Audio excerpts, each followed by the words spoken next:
murs en béton, etc. Mais on a aussi toute une deuxième série de mesures d'adaptation qui sont des mesures d'adaptation qui sont de réhabilitation des écosystèmes.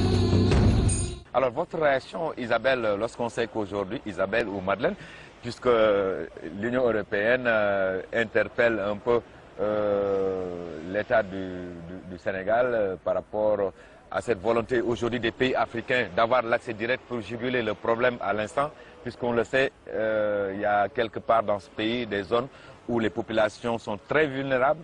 Ces populations demandent à quitter et qui ont besoin d'avoir des infrastructures de production ou de trouver des solutions par rapport à ce phénomène des régions côtières. L'argent est important à ce niveau. Mais l'argent, je pense que là, à ce niveau-là, il y a deux choses. Il y a ce que doit faire l'État sénégalais, qui est un préalable, je pense, à recevoir de l'argent d'autrui. C'est-à-dire qu'il faut véritablement que l'État, les collectivités locales mettent l'argent, la main à la poche et disent voilà, nous on met ça. Et à ce moment-là, on aura des possibilités, je pense, d'autres financements. Mais il faut qu'il y ait quand même un engagement qui soit marqué par l'État, mais aussi par les privés.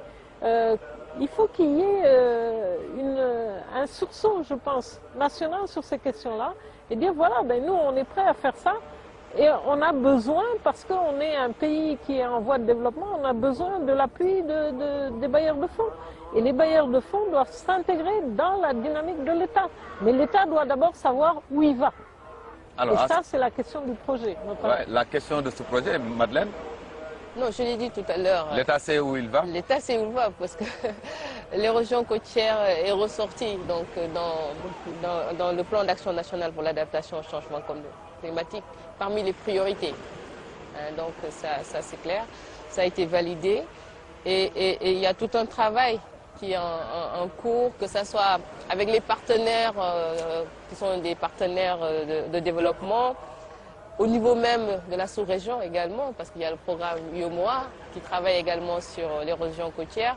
Donc il y a quand même, comment on appelle ça, un consortium d'efforts financiers par rapport à ça. Et je crois que, comme elle l'a dit, il faudrait qu'on amène aussi le secteur privé à participer à ce processus. Il participe, certes, parce que c'est vrai que, comme je l'ai dit, ça coûte cher, lutter contre l'érosion côtière. Donc il participe, c'est raison de plus pour voir un peu les solutions d'adaptation. Donc il faut fédérer tous ces efforts, optimiser les ressources. En fait, ce que semblait dire la dame de l'Union européenne, c'est dire il faut des études, il faut tout un tas de trucs, il faut respecter toutes les procédures. Or, quand la mer attaque Saly... Oui, c'est ça. Il y a ce qu'on appelle la notion d'urgence. Vous l'avez posé. Il y a la notion d'urgence. Quand la mer attaque Saly, quand la mer donc détruit, envahit des plages et détruit des piscines et des hôtels, il faut que l'État réagisse.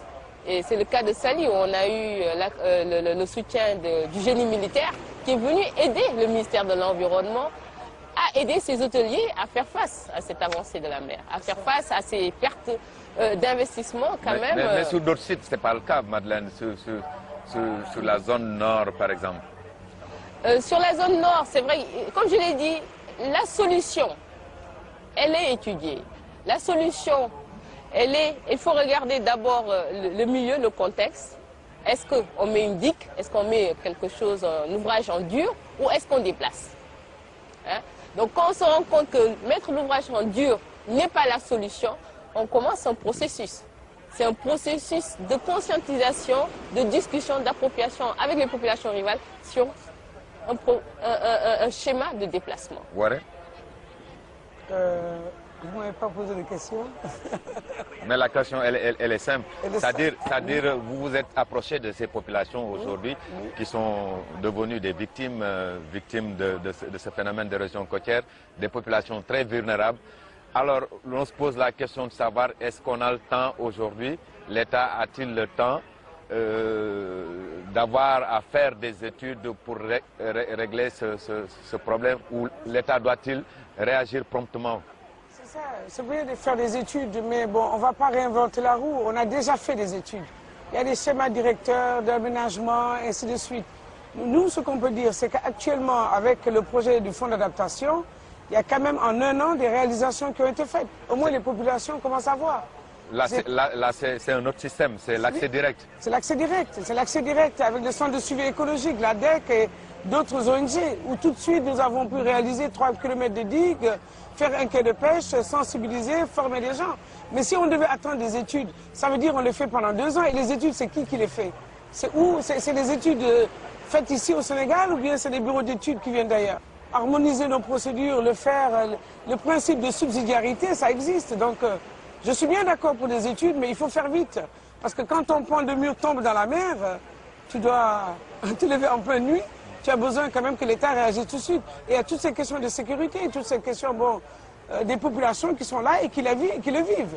C'est ça le problème. Alors c'est la dernière question parce que nous sommes au terme de cette émission.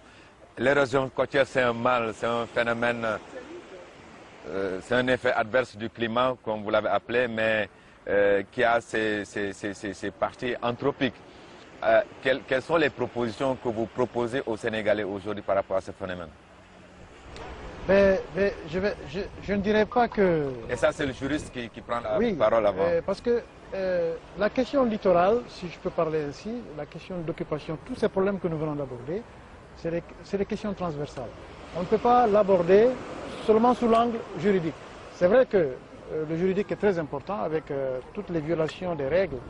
Et il y en a plein. Il faut que l'État puisse... Il se pose un problème de gouvernance, hein, pour employer un mot qui est très à la mode. Gouvernance littorale, c'est extrêmement important. Mais le financement aussi est un problème important. Tout à l'heure, elle vient d'en parler. Et problème de gouvernance, problème de financement. Oui. Et Isabelle?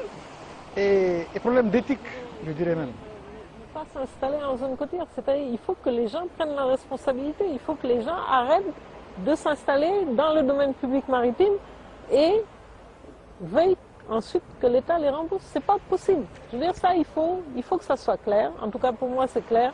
Il faut demander aux gens de ne plus s'installer dans la zone côtière. Mais c'est à l'État de définir comment il va procéder. Ça, c'est la responsabilité de l'État. L'État, c'est prévoir, hein, encore une fois. Alors, Waré, pour venir donner la parole à Madeleine. Moi, je suis d'une ville côtière et il ne me viendrait pas à l'esprit de dire aux populations de chez moi, partez. Mais si l'urgence est extrême, oui, mais on trouvera des solutions. Parce que bon, des villes comme la Hollande ou le Japon, ils ont quand même fait des réalisations qui ont fait qu'ils ont gagné dans la mer. Bon, on y réfléchira. Ça, c'est les moyens, Madeleine Rose Diouf. C'est ça. J'ai envie de dire, le Sénégal, c'est pas le Japon, le Sénégal, c'est pas les Pays-Bas.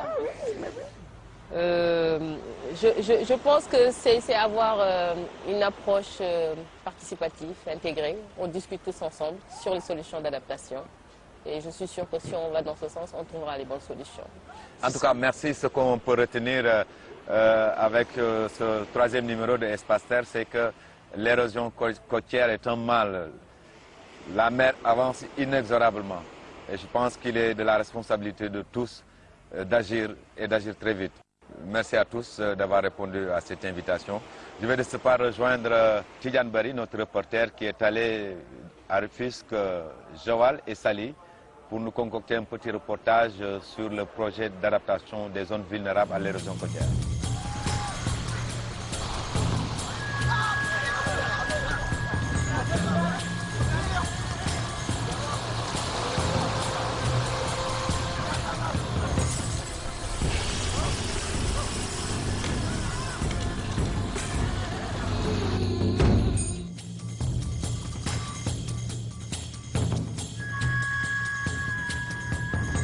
Salut Tige.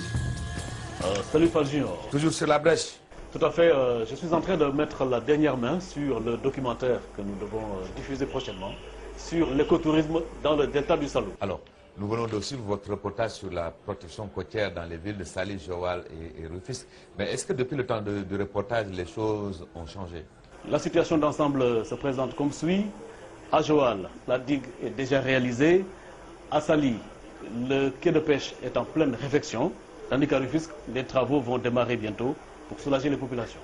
Alors, est-ce que techniquement, on a trouvé les réponses? Les travaux ont connu quelques ratés, mais le projet, dans sa mise en œuvre, a prévu des études pour corriger les imperfections afin que les populations soient soulagées davantage. Quels travaux? Les travaux qu'il y a avant le projet?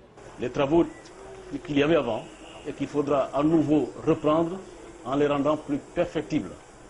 Est-ce que vous ne pensez pas que c'est déplacer le problème un peu avec ce phénomène d'érosion côtière? Quand on réalise des constructions nouvelles, le problème c'est que le phénomène se déplace ailleurs.